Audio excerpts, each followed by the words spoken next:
Rob Vigent Jr., RVJ, welcome to Knuckles Up. Knuckles Up 2. Thank you so much for coming. Thank you for having me, buddy. I hope you feel good, physically, mentally, emotionally. Yeah.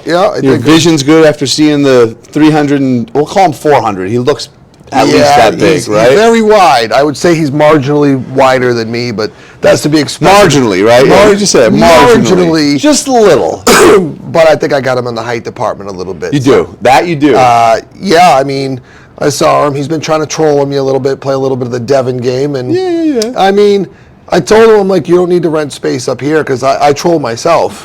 You know what I mean? Everyone knows I could be a bit of a head case, but I'm also my own worst critic, which is what helps me progress. Totally. Well, physically, how are you feeling? You feel good? You feel ready? I mean, in the last 2 weeks off, it's very hard to.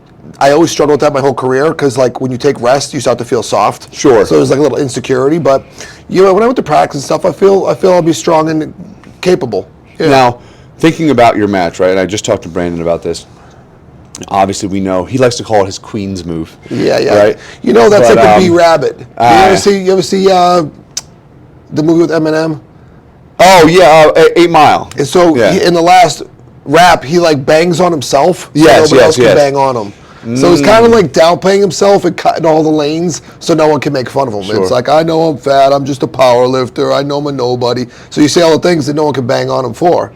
Anyways. I think the press conference is going to get interesting, and we'll just leave it at that. But so he likes to rely on that, right? And I know you are known, right, for your hand, like not just obviously your hand, but that's a dominant factor, right? Right. So do you think you're going to lose your hand during this match at all?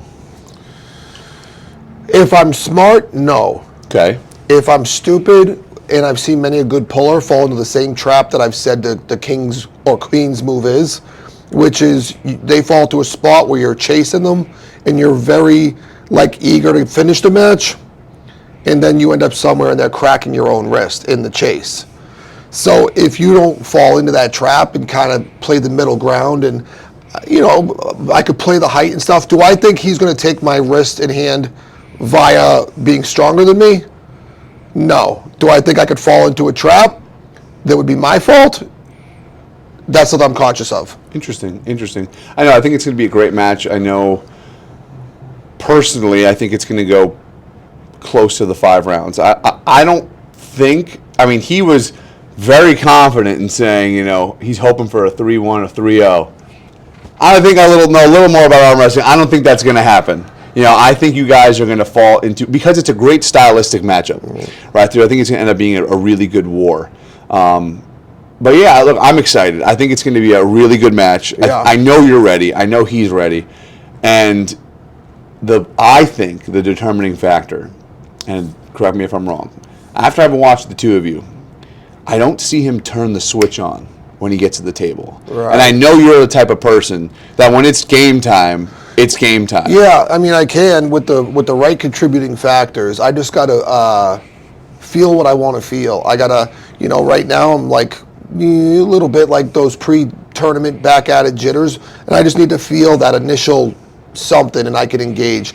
But Hype's not going to make him more capable. Yeah. It's going to be just who's got the more versatility, who's got the more heart, and I think that there are areas, as big and thick as he is, that I'm just flat out stronger than him. Yeah. I do believe that. And I believe I have more options than him. Sure. And whenever you got, you go to the military, you can pull out your AR. If that shit's the bed, you pull out your sidearm. That shit's the bed, you got a knife.